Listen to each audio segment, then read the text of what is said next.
Halo Tot, apa yang akan kalian lakukan ketika melihat hewan ini terbang di atas kepala kalian? Hewan ini tidak terlalu bahaya sebenarnya, tetapi sangat ditakuti oleh semua orang. Inilah dia, kecoa.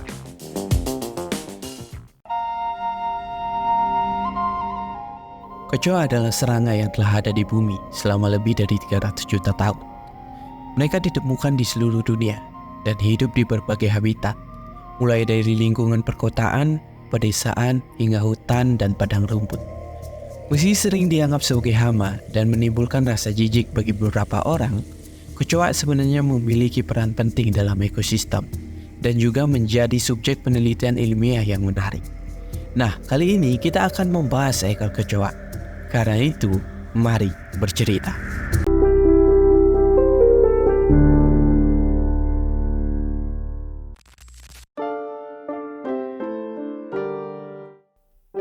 Terdapat lebih dari 4.500 spesies kecoa yang telah diidentifikasi, dan diperkirakan ada banyak spesies lain yang belum teridentifikasi. Kecoa merupakan salah satu hewan serangga yang termasuk serangga bersayap paling primitif. Kecoa dapat ditemukan di hampir semua wilayah bumi, dari daerah beriklim tropis hingga kutub. Mereka sangat beragam dalam ukuran, warna, dan bentuk tubuh. Beberapa spesies memiliki warna cerah dan bentuk tubuh yang menarik, sementara lainnya cenderung memiliki warna gelap dan bentuk tubuh yang beradaptasi untuk menyembunyikan dirinya. Kecoa memiliki tubuh oval pipih, antena panjang seperti benang, dan kulit hitam atau coklat yang bersinar.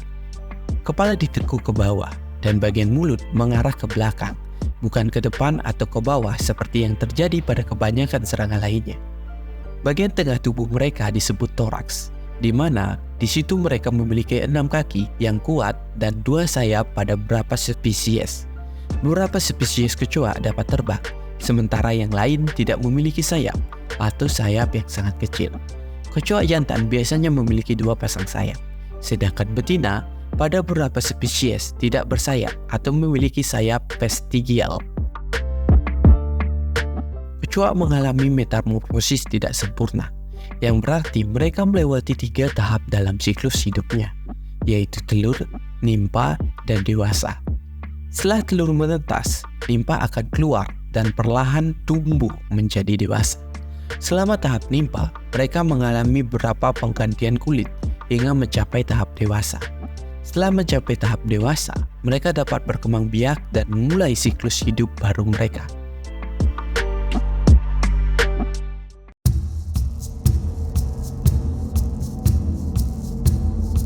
Kecoa suka hidup berkelompok.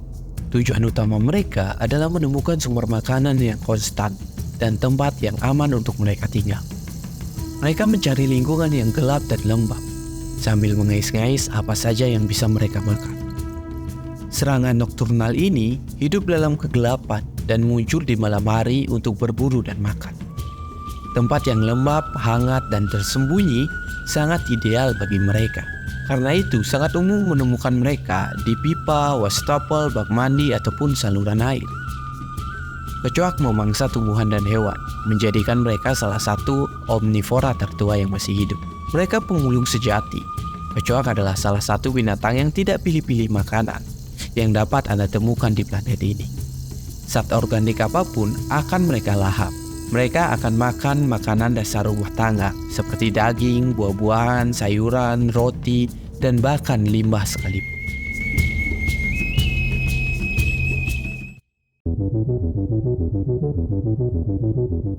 Yang kalian tahu dari binatang yang satu ini hanyalah soal dia yang menjijikan. Hewan yang mengotori rumah kalian, hewan yang sangat menakutkan ketika ia terbang, dan tak diharapkan pastinya.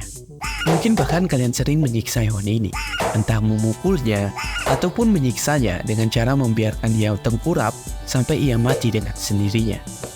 Namun apakah kalian tahu, di beberapa tempat kecoa bermanfaat dalam banyak hal. Kecoa memainkan peran penting dalam menjaga keseimbangan ekosistem. Mereka berfungsi sebagai sumber makanan bagi banyak hewan, termasuk kadal dan juga burung. Kecoa juga mengurangi kebutuhan pestisida kimia karena mereka adalah predator yang memangsa serangga dan arthropoda. Mereka memakan serangga lain yang dapat membahayakan manusia dan tanaman. seperti laba-laba, kaki seribu, nyamuk, semut, ataupun rayap. Pola makanan kecoa dari bahan organik yang membusuk membuatnya menjadi pengurai, membantu memecah bahan limbah menjadi nutrisi yang dapat digunakan tanaman untuk tumbuh. Kotoran kecoa mengandung protein kaya nitrogen dan asam amino yang membantu penyerbukan tanaman dengan melepaskan sejumlah kecil pupuk ke dalam tanah.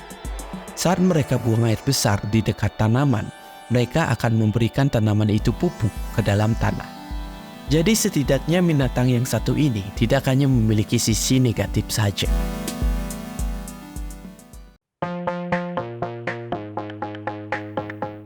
Beberapa spesies kecoa juga digunakan dalam penelitian ilmiah, termasuk studi tentang perilaku, fisiologi, dan genetik.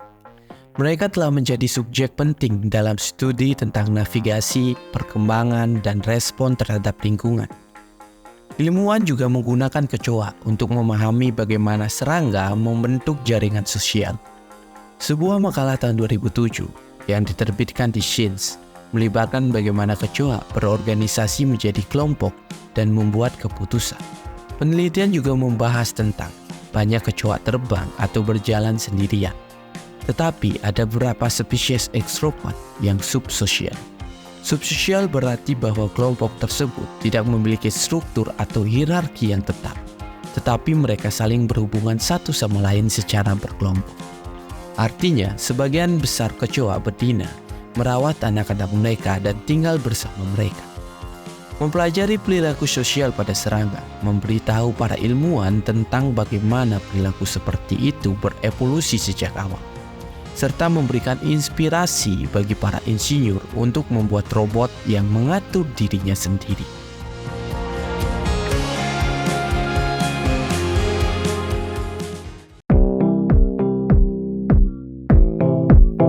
Kecoa adalah serangga yang telah menghuni bumi selama jutaan tahun. Meskipun sering dianggap sebagai hama, mereka memiliki keanekaragaman yang menarik, memiliki peran penting dalam ekosistem, dan menjadi subjek penelitian ilmiah yang sangat menarik. Memahami kecoa dan peran mereka dalam ekosistem adalah langkah penting untuk memahami ekologi alam dan bagaimana semua makhluk hidup di bumi ini saling berinteraksi. Selain itu, pengelolaan kecoa secara bijaksana dan kebersihan yang baik adalah langkah-langkah penting dalam mencegah masalah kesehatan yang dapat disebabkan oleh kehadiran kecoa di sekitar manusia. Nah, kalian tidak ingin kecoa datang ke tempat kalian, ingatlah jaga kebersihan di sekitar kalian. Karena sebenarnya kecoa hanya ingin mengingatkan kalian bahwa kalian itu kurang menjaga kebersihan. Nah, mungkin itu saja yang bisa gue rangkum kali ini. Semoga bisa menambah wawasan dan pengetahuan kalian semuanya. Sekian dari gue, terima kasih telah menonton dan mari bercerita.